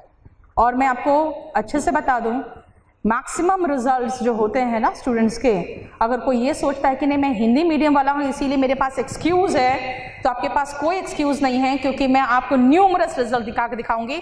मोर देन 50% रिजल्ट तो मुझे हिंदी मीडियम वालों के दिखते हैं। कारण क्या है कि इंग्लिश मीडियम वाले आज भी CA और MBA में चक्कर में फंसे हुए हैं, और हिंदी मीडियम वालों के पास कोई ऑप्शन नहीं है सरकारी नौकरी के अलावा, क्योंकि प्राइवेट ऑर्गेनाइजेशन तो उनको पूछता ही नहीं, इंग्लिश फ्लुएंट नहीं होता। तो इसीलिए SSC में ज़्यादा रिजल्ट्स, मैं कहा मोर देन 50% मुझे हिंदी मीडियम वालों की इसलिए दिख जाते हैं क्योंकि उनका क्राउड ज़्यादा है। इसलिए आपके पास कोई एक्सक्यूज नहीं कि हिंदी मीडियम के हैं इसलिए मुझे इंग्लिश नहीं आती है। मुझे पता है इंग्लिश बहुत सारे स्टूडेंट्स का तो जेनेटिक डिसऑर्डर है। जेनेटिक डिसऑर्डर मतलब समझ में आया? नहीं आएगा उसे, मतलब उनको फील होता है कि नहीं आएगा मुझे, ठीक है? आप बस खाली इम्प्रेस्ड होते रहते हो उन लड़कियों को देख देख के जो इंग्लिश में फ्लुएंट है, खाली देखते रहते हो हाई कितना अच्छा इंग्लिश बोलती है, नहीं बस उसी में लट्टू होते रहते हो। समझ जाओ कि आगे चल के अपने बाल बच्चों के हाथों भी बेइज्जती होगे अगर इंग्लिश नहीं आएगी। कहेंगे पापा घर में ही रहो, PTM में मम्मी को लेके जाऊंगा, ठीक है? वहाँ मैडम इंग्लिश में बात करती है और आप बेवकूफ़ की तरह खाली मुस्कुराते रहते हो, ठीक है? Work very hard. मैं आपको बता रही हूँ, फ्रैंकली बता रही हूँ कि एक जुनून की तरह अगर पढ़ोगे ना बहुत ईजी है। मैंने UPSC के स्टूडेंट्स को देखा है जो कंपल्सरी इंग्लिश फेल करके आते थे, कंपल्सरी इंग्लिश पढ़ने के लिए 6 महीने के बाद, जब शुरू में मैंने पढ़ाया था उनको, उसके बाद उनको 6 महीने के बाद सीधा यहाँ भेजती थी मैं पोडियम में। उसमें छोटे छोटे क्लासरूम्स होते थे, छोटा सा क्लासरूम था, वो पोडियम पे जाके वो चिट उठाता था और उस चिट पे लिखा रहता था कि कौन से टॉपिक पे बोलना है, ठीक है? और उसी समय उनको बोलना रहता था विदाउट प्रिपरेशन, और वो बोलते थे क्योंकि उनके पास नॉलेज की तो कमी नहीं थी, इंग्लिश की कमी थी। बाद में मुझे एहसास हुआ कि जो मुझे एक फीलिंग था ना कि यार ये अंग्रेजी बोलना सीखिए, मूर्ख बनाने वाले इंस्टीट्यूट्स होते हैं, वो मूर्ख उन्हीं को बनाते हैं जिनका चलता फिरता दिमाग नहीं है। चलता फिरता दिमाग समझ रहे हो? अब कोई बिजनेसमैन को पढ़ाने जाओ ना तो उनका दिमाग तो वैसे बिजनेस ऑक्यूपाइड है, वो क्या सीख लेगा? लेकिन स्टूडेंट्स बहुत जल्दी पिकअप करते हैं। और मैंने ये रियलाइज़ किया है कि जो बिल्कुल हिंदी मीडियम प्रोडक्ट्स होते थे वो, जबकि वो इंग्लिश उनके लिए बहुत कंपल्सरी नहीं था और बहुत कम समय देते थे तो भी इंग्लिश बोल लेते थे। आप लोग के लिए तो इंग्लिश कंपल्सरी है। CPUSI में तो 250 मार्क्स का है, बाकी सारा सब्जेक्ट 150 मार्क्स में सिमट जाता है, ठीक है? SSC मेंस में भी बहुत लोग प्रार्थना करते रहे कि इंग्लिश खत्म हो जाए, इंग्लिश खत्म हो जाए। इन लोग की जो प्रार्थना थी ना उससे मुझे अपना स्कूल लाइफ याद आ गया। स्कूल में 9th स्टैंडर्ड में मैंने पंगा लिया था वाइस प्रिंसिपल से। अब शुरू से ही दबने की तो आदत थी नहीं। अब उन लोग का एक होता है ना, कॉन्वेंट स्कूल में कुछ नन्स होती है, मान मर्दन करने की आदत होती है, तो हम तो उतना सुनने वाले थे नहीं, हमने अच्छे से, समझ सकते हो क्या किया होगा, ठीक है। तो चिढ़ से उन्होंने क्या किया, क्योंकि मैं सोलो डांस कंपटीशन में हमेशा फर्स्ट आती थी। मेरा था कि सोलो डांस कंपटीशन का मतलब है फर्स्ट प्राइज तो मैं ले जाऊंगी, बाकी सेकंड थर्ड में आप लोग लड़ते रहो, कोई प्रॉब्लम नहीं मुझे। उन्होंने सोलो डांस कंपटीशन बंद करवा दिया, ठीक है, बंद करवा दिया सिर्फ इसीलिए कि डांस कंपटीशन ही नहीं होगा क्योंकि ये जीत जाएगी। तो मुझे महसूस हुआ कि यहाँ पे भी कुछ लोग वैसे ही हमारे वाइस प्रिंसिपल की तरह एक्ट कर रहे थे कि डिफीट करना मुश्किल है, इसलिए इंग्लिश ही खत्म हो जाए, और यहाँ तक ये प्रचार प्रसार भी शुरू कर दिए थे। एक बंदे ने तो जाके एक सेमिनार में ये कह दिया कि मेरी एसएससी चीफ से बात हुई है, इस साल से इंग्लिश नहीं आएगा, और उसी बेवकूफ़ के इंस्टीट्यूट में ही उसके नेक्स्ट डे एक इंग्लिश का स्पेशल बैच शुरू हो रहा था किसी टीचर का, वो टोटल फ्लॉप हो गया उसका बैच। वो चिढ़ गया कि क्या मूर्ख आदमी क्या मैं काम कर रहा हूँ, क्योंकि उसने पूरा बैच ही खराब कर दिया अपने ही इंस्टीट्यूट का, सिर्फ इसीलिए क्योंकि जब भी इंग्लिश वो सोचते हैं ना वो लोग, तो उनको मेरा डरावना चेहरा नजर आता है। तो आपको मैं बता दूं, English is here to stay, English will not go. और आपको एसएससी, मेंस, सीपीयूएसआई सब में बहुत इंपॉर्टेंट है। इनफैक्ट सीपीयूएसआई में तो सिलेक्शन ही इंग्लिश दिलाता है, and you look very good and very smart in Delhi police sub inspector dress, ठीक है, इसलिए उसको भी इमेजिन करो, एक्साइज का ड्रेस में इमेजिन करो खुद को, ठीक है। क्या गलत बोल रही हूँ? इमेजिन करते हो कभी खुद को उन ड्रेसेस में? नहीं करते हो? इमेजिन करो, आपको जोश आ जाएगा, you will feel, you know. और मुझे बहुत अच्छा लगता है, कभी भी मैं किसी डिपार्टमेंट में जाती हूँ, मेरा कोई ना कोई स्टूडेंट मिल जाता है।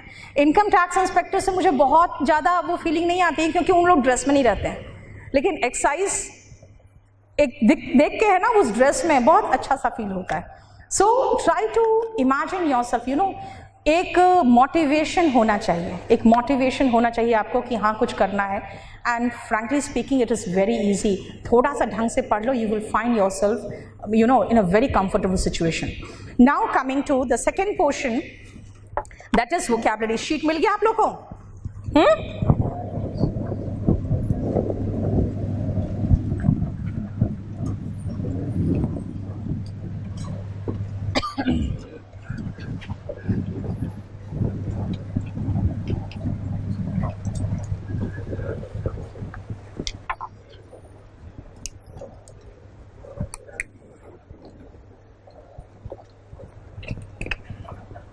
सुनो,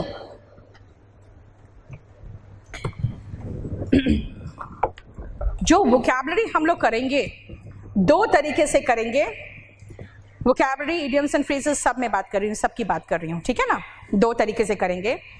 एक तो सबसे पहला होगा जो मैंने आज कहा आपको कि हम रूट वर्ड से करेंगे, ठीक है ना। दूसरा तरीका होगा कि मैं आपको स्ट्रेट अवे कहूंगी कि सब कॉमन वर्ड्स कहीं से भी उठा लेंगे, तो relate that to common words. अब कौन से कॉमन वर्ड्स हो सकते हैं? हिंदी हो सकता है, इंग्लिश हो सकता है, कुछ भी हो सकता है, जो भी कॉमन वर्ड्स होंगे। और तीसरा जो होगा वो हम सिचुएशन बेस्ड कर देंगे, सिचुएशन के आधारित जो होगा वो कर देंगे।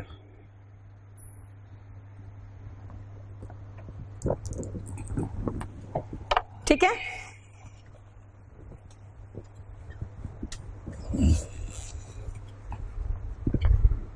सबसे पहले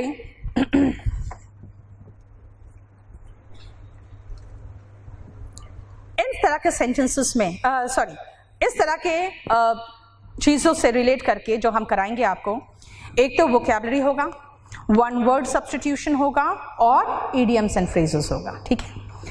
सबसे पहला वर्ड में आ जाओ, वो मैं आपको सेकंड से रिलेट कराऊंगी, जो मैंने अभी थोड़ी देर पहले कहा था आपको।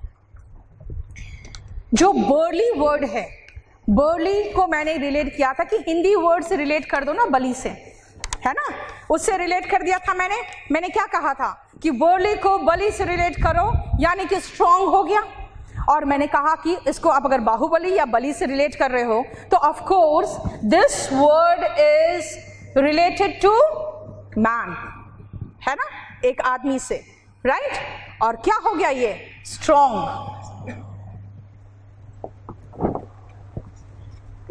ठीक है? जो भी स्ट्रॉन्ग होंगे, पावरफुल होंगे, you can use that adjective barley for that person, right? अब आ जाओ कि ठीक है, मैन से रिलेटेड तो बता दिया कि हम burly as an adjective use कर सकते हैं, क्या वीमेन के लिए भी ऐसा कोई वर्ड है? अगर आप वीमेन के लिए देखोगे तो मैं आपको वर्ड बताऊंगी, अमेज़न, जो कंपनी का नाम है, नहीं? जब आप एक टॉल एंड स्ट्रॉन्ग वुमेन को देखते हो, इंडिया की लड़कियां तो बिल्कुल ऐसे 5 इंच से ऊपर तो दिखती नहीं है जनरली, है ना, और स्ट्रॉन्ग भी नहीं दिखती हैं, छुई मुई से दिखेंगी, है ना, इसीलिए आप लोग उसको अच्छे से एक्सप्लॉइट करते हो क्या? देखो, कहते हैं कि if you see a very, in India specially, if you see a very tall and strong women, you feel amazed. Amaze मतलब आश्चर्यचकित, रिलेट कर दो ना अमेज़न से, है ना? So Amazon is of a women tall and strong, ठीक है? सो बर्ली का अगर मैं जेंडर चेंज करूं तो वो नाउन अमेज़न बन जाएगा, and that is a women, used for a women जो टॉल एंड स्ट्रॉन्ग होगी। So you feel amazed when you see an Amazon, हो गया? You feel amazed when you see an Amazon, got it? Burly को bully से याद रखो। Next आओ Angénieux. देखो, अगेन इसका रूट वर्ड में मैं नहीं आ रही हूं क्योंकि रूट वर्ड इसमें कुछ नहीं पढ़ाने वाला। इंजीनियस मैं कहूंगी, इससे वो जीनियस याद आ रहा है, GENIUS, जीनियस। जीनियस का मतलब क्या होता है? जीनियस, अगर आप जीनियस हो उसका मतलब क्या है? आप इंटेलिजेंट हो ना, बहुत इंटेलिजेंट हो। कोई स्टूडेंट अगर जीनियस है इसका मतलब क्या है? वो इंटेलिजेंट है। तो ऐसे याद रख लो ना कि जो इंजीनियस होगा वो भी तो क्लेवर होगा। जीनियस अगर इंटेलिजेंट है तो इंजीनियस भी चालाक, क्लेवर, इंटेलिजेंट तो होगा ही। सो आप इससे जीनियस याद रखो और इंजीनियस का मतलब क्लेवर याद रख लो, ठीक है? मैं ये कहूंगी कि मैं आपको स्ट्रेट अवे इंजीनियस से मैं 2 वर्ड बनाऊंगी, इंजीनियस एंड इंजीनियस, और वो वर्ड आपका यहां पे कहां पे है? 6 नंबर पे, इंजीनियस।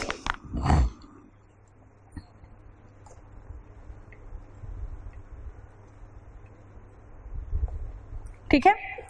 इन दोनों को मैंने जीनियस से बना दिया है, इन दोनों को मैं कह रही हूं इससे बना दो। जीनियस बेसिकली, अगर मैं ये कहूं कि जीनियस कौन है तो टैलेंटेड पीपल है जीनियस, ठीक है? अगर जीनियस से हम इंजीनियस बना रहे हैं तो मैं कह रही हूं क्लेवर है। और जो लोग टैलेंटेड होंगे, जो क्लेवर होंगे, उनको आप क्या मानोगे? दे आर सिंपल, नोबल, है ना? So if you say ingenuous, ingenuous को मैं कहूंगी कि जो simple down to earth people होंगे। डाउन टू अर्थ समझते हो? जो जमीन पे रह के बात करने वाले लोग होते हैं, है ना? जीनियस जो है उससे हम इंजीनियस और इंजीनियस दोनों को रिलेट कर रहे हैं। जो लोग इंटेलिजेंट होते हैं वो क्लेवर भी होते हैं, और वैसे लोग सम्मानित भी होते हैं, नोबल टाइप के पीपल होते हैं, बहुत दिखावा नहीं करते, दे डोंट शो ऑफ, ठीक है ना? शो ऑफ नहीं करते, वो सिंपल और नोबल होते हैं। क्या याद किया आपने? जीनियस मतलब इंटेलिजेंट, तो इंजीनियस भी वही हुआ, लगभग क्लेवर हो गया, ठीक है? इंजीनियस कौन हो गए? तो वो लोग जो नोबल होते हैं, आर्टलेस होते हैं, बहुत दिखावा वगैरह नहीं करते तो आप ऐसे भी जानते हो कि जो लोग टैलेंटेड होते हैं वो दिखावा नहीं करते हैं। ऐसे याद रखो, जीनियस से इंजीनियस, जो जीनियस है वो इंजीनियस भी होगा, और जीनियस लोग ऐसे होते हैं जो down to earth simple type के लोग हो जाते हैं, दैट इज इंजीनियस, जो यहाँ पे आपको 6 नंबर में मिलेगा। बोलो कुछ, कोई प्रॉब्लम? वापस चलो, 3rd नंबर कौन सा वर्ड है बताओ तो? नाइव, प्रोनाउंसिएशन देखो, और उसके बाद कौन है? सुआव। रिमेंबर जो मैंने अभी कहा ना कि जो इंजीनियस होते हैं वो शो ऑफ नहीं करते, शो ऑफ इज सुआव। याद रखो, शो ऑफ सुआव, सुनने में एक जैसा लग रहा है, शो ऑफ सुआव, बस ऐसे याद रखो। सुआव कौन है? जो सोफिस्टिकेटेड लोग होते हैं, जो शो ऑफ कर सकते हैं, because they have that personality that they can show of. इसलिए सुआव का मीनिंग लिखो, confident and who can show off because they have that personality, confident and who can show off because they have that personality. Confident, जो सुआव है उसका meaning लिखना confident. आप सुआव हो गए तो आप शो ऑफ तो कर सकते हो ना, because you have that personality. So always remember, सुआव and show off can be related. क्या कहा? जो जीनियस है वो क्लेवर होंगे, इंजीनियस होंगे, उसके पर्सनालिटी अच्छी सिंपल सी हो जाती है, बहुत दिखावा नहीं करते, वो इंजीनियस हो जाते हैं। And if you are educated, you have that personality that you can show off. So the suave and show off को ऐसे relate कर दो। suave मतलब जो show off कर सकता है, they are so confident, they are full of knowledge, they are very much relaxed in any situation। ठीक है, कोई भी बड़े बड़े लोगों की पार्टी में भी चले जाए तो they are suave, they are confident and relaxed, so they have that personality to show off। और उसका एंटोनिम होगा नाइव। अरे नहीं आता तो वही naive, got it? So relate it with naive, मतलब जिसको कुछ नहीं आता, they are artless, they are simple, they don't know. ठीक है, दे लैक नॉलेज। सुआव का एंटोनिम कर दो नाइव। ठीक है, नाइव का लिखो lack of knowledge, one who lack knowledge. They are simple, artless, simple हो गया, दे लैक नॉलेज।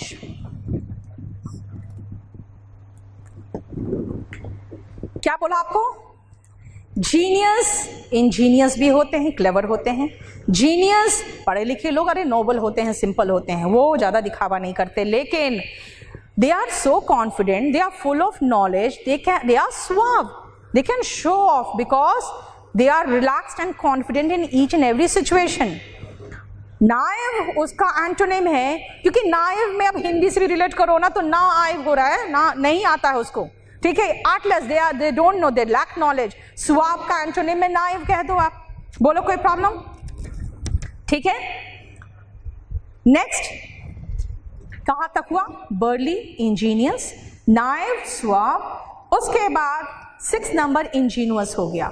आ जाओ 5th नंबर में इंडिजिनस, जिनस NOUS होगा वहां पे। स्पेलिंग क्या है? INDIGENOUS होगा। ठीक है, NOUS, इंडिजिनस। आप सुनो ध्यान से, ये अगेन मैं आपको बता रही हूं क्या, this is not root word. Root word में आगे चलूंगी, अभी रूट वर्ड में नहीं आई हूं मैं आपको सिर्फ रिलेट करके बता रही हूं। अगर मैं ये कहूं कि इंडिया में जीनियस की कमी है क्या? इंडिया में जीनियस की कमी नहीं है, तो हम इंडिजिनस सामान क्यों नहीं बनाएंगे? हमारे पास इंडिजिनस टेक्नोलॉजी क्यों नहीं हो सकता? मैं ये कहूंगी अगर इंडिया में जीनियस है तो हम इंडिजिनस, देख लो क्या लगाया मैंने, रिलेट कर रही हूं, रूट वर्ड नहीं बता रही हूं, समझ लो। इंडिया में जीनियस की कमी नहीं है तो हम इंडिजिनस टेक्नोलॉजी डिस्कवर करेंगे, इन्वेंट करेंगे, है ना? आपके देख रहे हो क्या हो रहा है यहाँ पे? इसरो सारे जो भी सैटेलाइट्स भेज रहे हैं वो कैसे सैटेलाइट्स है? इंडिजिनस सैटेलाइट्स है ना? क्यों? क्योंकि हमने विकास अपने टेक्नोलॉजी का इंडिजिनस कर लिया। इंडिजिनस बना है, स्पेलिंग इंडिजिनस का सिनोनिम नेटिव लिख लो। मतलब मैं आपको रिलेट कहां से कर रही हूं, कहां पहुंचा दिया कि मेरे इंडिया में ही जीनियस की कमी नहीं है, तो मैं इंडिजिनस टेक्नोलॉजी बनाऊंगी, है ना? We have indigenous technology in India because India has genius people, genius scientists. Relate किया? समझ में आ रहा है कुछ? India has genius, got it? India का लगा इंडी has genius, so we have indigenous technology. That means indigenous का मतलब क्या हुआ? जो हमारे घर में ही विकसित है। घर में ही विकसित मतलब नेटिव। पता है नेटिव कहाँ से बना है? नेटल से। और नेटल का मतलब पता है क्या होता है?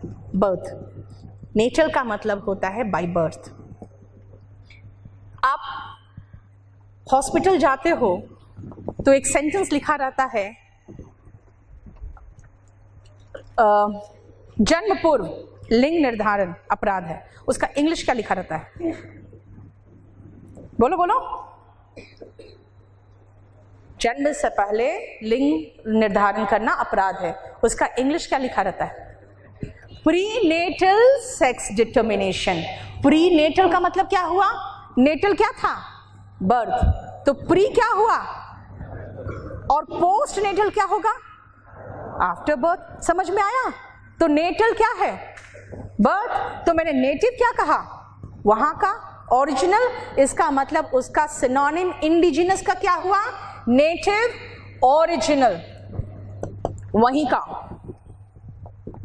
ठीक है? जो मैं कह रही हूं इंडिया हैज इंडिजिनस टेक्नोलॉजी का मतलब इंडिया में ही विकसित जीनियस टेक्नोलॉजी। ऐसे रिलेट करो ना। समझ में आया? क्या कहा? जीनियस से मैंने कहा इंजीनियस, मतलब जो जीनियस है वो क्लेवर तो होगा ही। जीनियस लोग सिंपल होते हैं, नोबल होते हैं, दिखावा नहीं करते, वो इंजीनियस होते हैं, लेकिन वो नॉलेजेबल होते हैं, कॉन्फिडेंट होते हैं। They are suave because they are relaxed and confident. उसका एंटोनिम जिनको नहीं आता दे आर नाइव, है ना?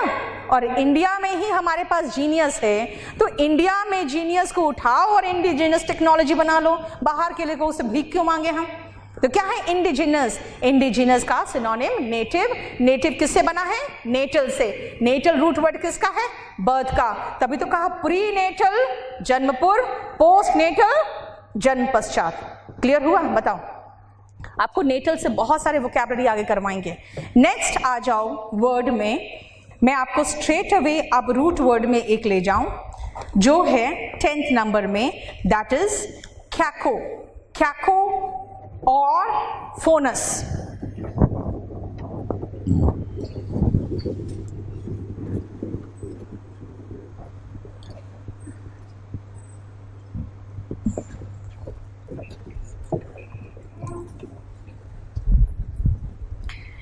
जहां पर भी आपको रूट वर्ड कैको दिखे ना, समझ जाओ बैड है।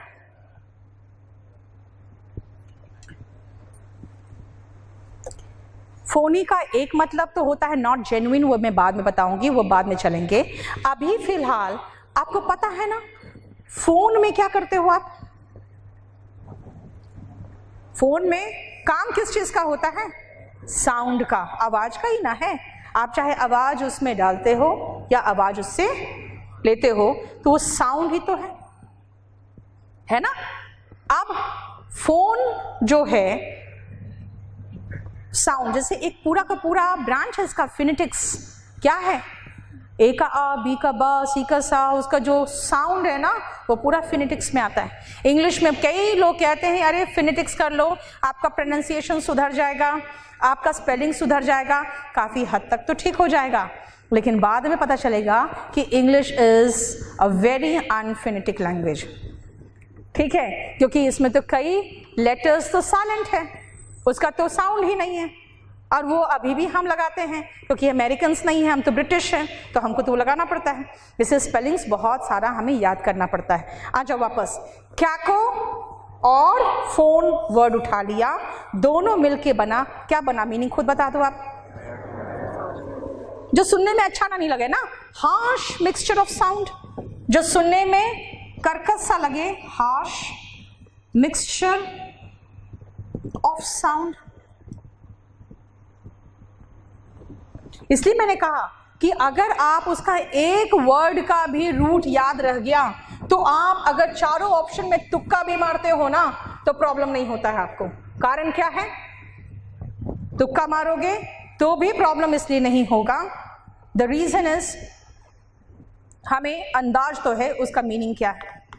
कहीं पर कोई प्रॉब्लम हो, बेसिकली आज जो नीचे बैठे हुए हैं बेसमेंट में जो स्टूडेंट्स बैठे हुए हैं, आज आपके पास माइक नहीं है, कल नेक्स्ट क्लास इंतजाम हो जाएगा, ऊपर भी जो बैठे हो बालकनी में उनको भी, इसीलिए कहीं से कोई क्वेश्चन होगा स्ट्रेट अवे आप मुझसे पूछ लेना। क्लियर हुआ? उसी के ठीक बाद वाला जो वर्ड है कैलीग्राफी, आप एक चीज और ध्यान रखना, जब भी आप कैली वर्ड देखो ना, कभी डबल एल होगा कभी एक एल होगा, जनरली आप कैली और कैको कहीं पर देखो समझ जाओ कि इसका मतलब क्या है। कैली यहां पे डबल एल होना चाहिए था, कैलीग्राफी क्या मतलब इसका? कैली देखोगे क्या मतलब होता है इसका? ये रूट वर्ड है ब्यूटीफुल का।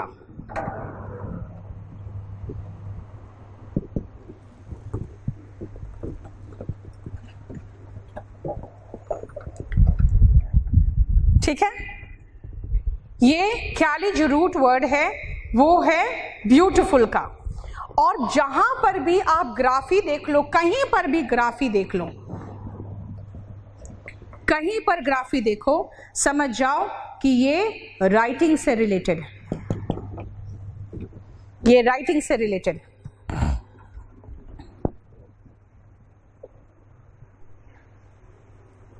ठीक है, कैलीग्राफी का मतलब अब समझ में आ गया, art of beautiful hand writing, है ना। ऐसे आपकी हैंड राइटिंग इलेजिबल होती है अगर पढ़ नहीं पाते हैं तो, लेकिन आजकल एक आर्ट है जो आपको ब्यूटीफुल हैंड राइटिंग लिखना सिखाती है।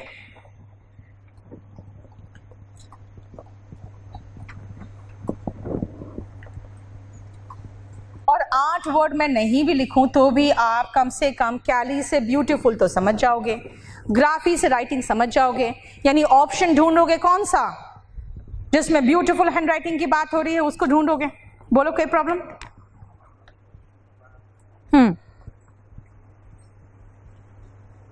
Clear? So 10th and 11th जो था वो किससे रिलेटेड था? रूट वर्ड से रिलेटेड था। चलो फिर से हम लोग ऐसा चलते हैं कि किसी हिंदी वर्ड से रिलेट कर दें, या एक सेंटेंस में ही उसको जोड़ ले कि देख लो इस सेंटेंस से हम लोग ये मीनिंग समझ सकते हैं। आ जाओ 7th और 8th में।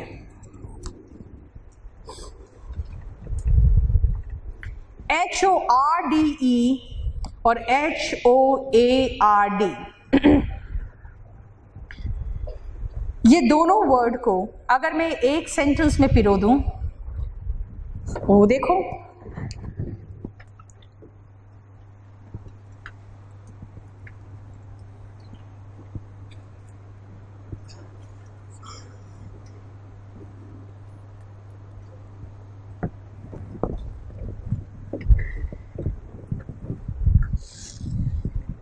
ठीक है।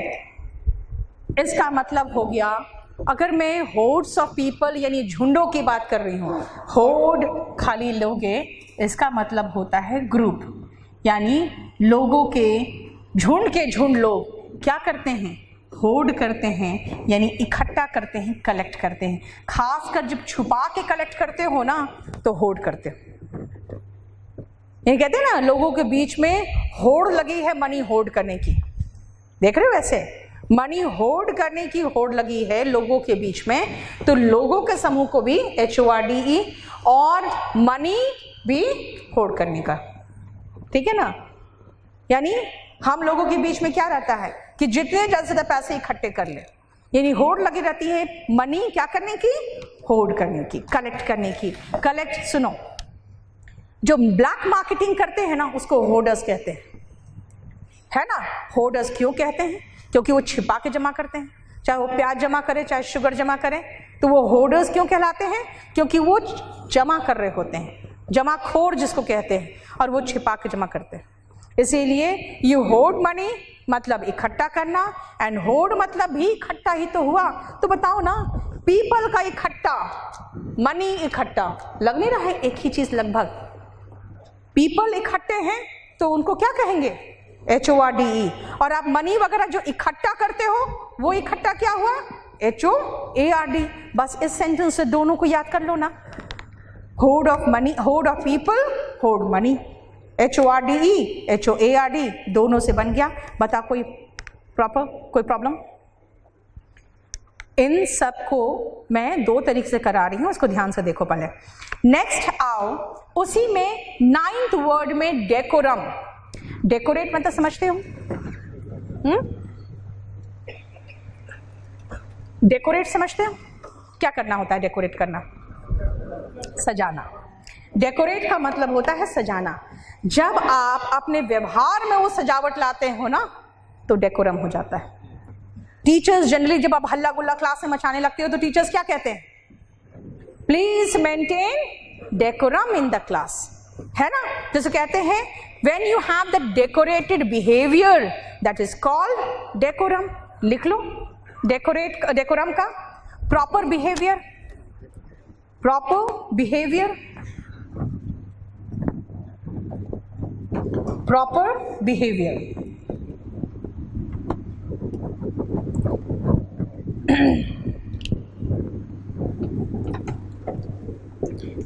बोलो कोई प्रॉब्लम यहां तक?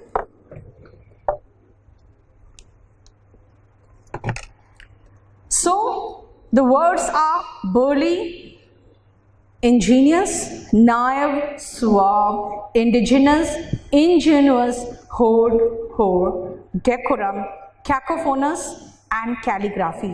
कोई प्रॉब्लम यहां तक तो बताओ। और बहुत सारे वन वर्ड सब्स्टिट्यूशन है। ग्राफी में स्केच या फिर ड्राइंग को। चलो ECG का फुल फॉर्म क्या पहले बताओ? इलेक्ट्रोकार्डियोग्राफी। आपके दिल की धड़कनों का भी ग्राफी हो रहा है। जो भी चीज इन राइटिंग है, चाहे वो स्केच के रूप में हो चाहे लिखित रूप में है, वो ग्राफी है। ऑटो मतलब क्या होता है बताओ? स्वयं। बायो इज रिलेटेड टू जीवन, बायोलॉजी में तो जीवन ही तो पढ़ते हो ना। बायो इज रिलेटेड टू जीवन, ग्राफी इज राइटिंग, स्वयं के जीवन की राइटिंग, ऑटोबायोग्राफी। और अगर आप मेरे पर लिख दो तो क्या होगा? बायोग्राफी, क्योंकि ऑटो नहीं है उसमें, स्वयं का तो नहीं है, लेकिन जीवन पर लिख रहे हो और लिख रहे हो तो बायोग्राफी। रिलेट करो ना। ग्राफी जहां आएगा वहां चाहे स्केच हो चाहे राइटिंग हो वो लिखित होगा, ठीक है। फोटोग्राफी में बताओ फोटोग्राफी क्यों बना? इंग्लिश में फोटोग्राफी को क्या कहते हैं? फोटोग्राफी कहते हैं, फोटोग्राफी नहीं कहते, है ना। अब बताओ चलो बहुत अच्छी चीज बता रही हूं हमको। फोटोग्राफी क्यों नहीं कहते? क्योंकि आपने हिंदी में जो तोड़ा ना, आपने तोड़ा फोटोग्राफी, इसको सिलेबल्स कहते हैं। आपने 4 सिलेबल में तोड़ा है। इंग्लिश जो पीपल होते हैं वो भी 4 सिलेबल में ही तोड़ते हैं, लेकिन वो टो के बाद नहीं तोड़ते, वो तोड़ देते हैं जी के बाद। फोटोग्राफी, ठीक है। फोटो का मतलब क्या है इंग्लिश में बताओ तो? रूट वर्ड क्या है फोटो का? लाइट है। और ग्राफी क्या है? देखते हो शुरुआत से अभी तक बहुत बाद के ये ऐसे कैमरे आए जो अंधेरे में काम करता है, वरना फोटोग्राफी कहाँ होता था? लाइट के प्रेजेंस में। और लाइट का ही तो इंप्रेशन है ना जो आपका फीचर बन रहा है, क्योंकि लाइट बाकी पास कर गया और जहां आप खड़े थे वहां लाइट पास नहीं किया तो क्या हुआ? आपका इंप्रेशन जो बना वो क्या है? फोटोग्राफी तो वही है ना, तभी तो फोटोग्राफ बनाना। क्लियर है? आप ये चीज और ध्यान रखना जो भी सिलेबल बताया है, सिलेबल सबके प्रोनाउंसिएशन में बहुत हेल्प करता है। आप लोग कहते हैं बायोलॉजी, कहते हो ना? क्यों बोलते हैं बायोलॉजी? क्योंकि आप कहते हैं बायोलॉजी, है ना। और इंग्लिश में पता प्रोनाउंसिएशन क्या है? बायोल, ये साइलेंट है, और जी बायोलॉजी। सोशियोलॉजी, लॉजी नहीं होता प्रोनाउंसिएशन में। इसीलिए प्रोनाउंसिएशन अगर सही करना है ना तो आपके लिए सबसे अच्छा तरीका क्या है, न्यूज़ सुनो, इंग्लिश न्यूज़ चैनल्स। एक तो इंग्लिश न्यूज़ चैनल्स जब सुनने लगोगे ना तो आपको हिंदी न्यूज़ चैनल से बिल्कुल घबराहट सी होगी, क्योंकि हिंदी और इंग्लिश के, खाली हिंदी और इंग्लिश में डिफरेंस नहीं होता, कंटेंट में डिफरेंस होता है। क्योंकि वो मान के चलते हैं कि इंग्लिश न्यूज़ चैनल्स देखने वाले पढ़े लिखे लोग हैं और हिंदी वाले तो भूत प्रेत और वो सब देखने के लिए ललायत रहते हैं, तो उनको वही सब चीज़ें दिखाते हैं क्योंकि उनको अपना टीआरपी चाहिए, दैट्स इट। उसको आपको एजुकेटेड थोड़ी बनाना है। एजुकेशन, शिक्षा देना इतना आसान होता तो भारत में प्रौढ़ शिक्षा अभियान बर्बाद नहीं होता, है ना। कहते हैं बूढ़े तोते को रटाना या सिखाना बहुत मुश्किल होता है। इंडिया में वही हालत थी, बाद में समझ गया कि बूढ़ों को सिखाना बहुत मुश्किल है, इसीलिए उनको वही चीज़ देके खुश करते हैं जिससे वो खुश है। Got it. प्रोनाउंसिएशन, एक्सेंट वगैरह आपका बहुत अच्छा होगा। जैसे क्या है ना, देखो हम लोग कहते हैं इंडिक्ट, क्यों कहते हैं, क्योंकि याद है शुरू से इन और DIC और T पढ़े होते हैं फिनेटिक्स में भी कि आई का प्रोनाउंसिएशन ई होता है ना। अब इंडिक्ट करते रहते हैं। मैंने कहा ना अभी इंग्लिश बहुत ही अनफिनेटिक लैंग्वेज है। क्यों?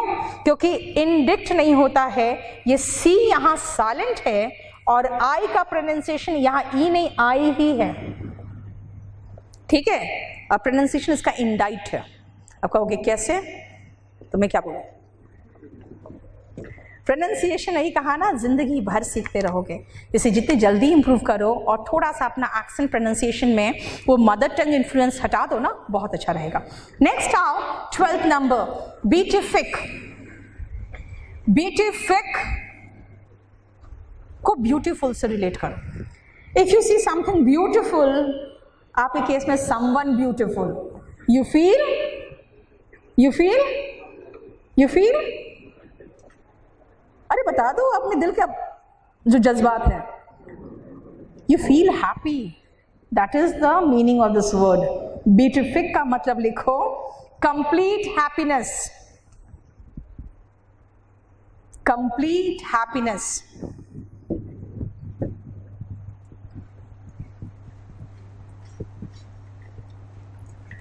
ऐसे याद रहेगा ना। सो seeing something beautiful, you feel beatific. So what is beatific? Complete happiness. ठीक है, complete happiness.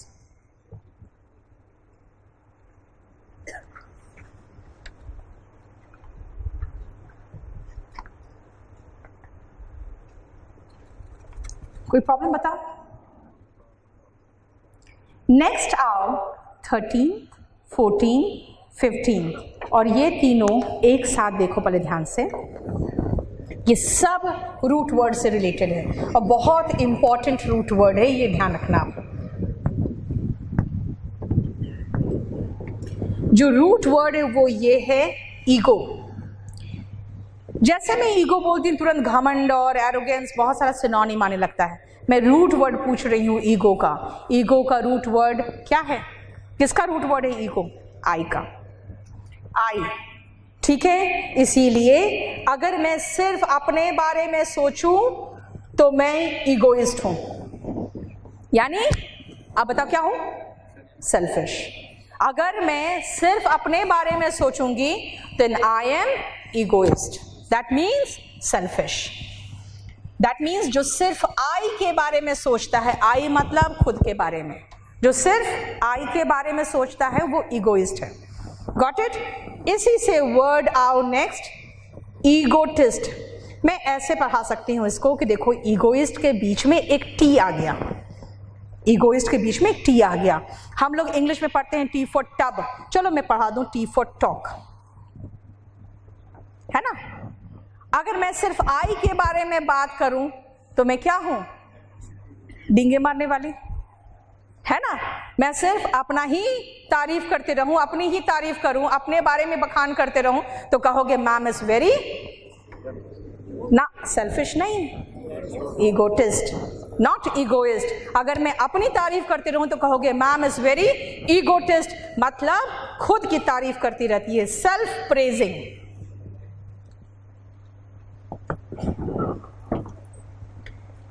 ठीक है,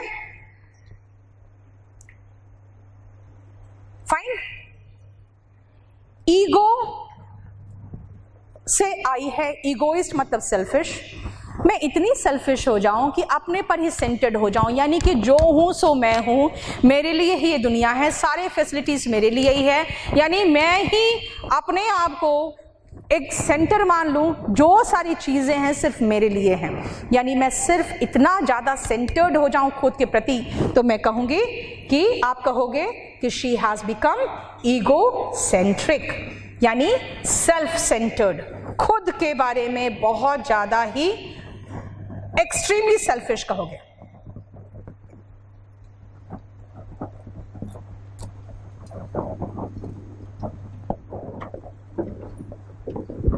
एक्सट्रीमली सेल्फिश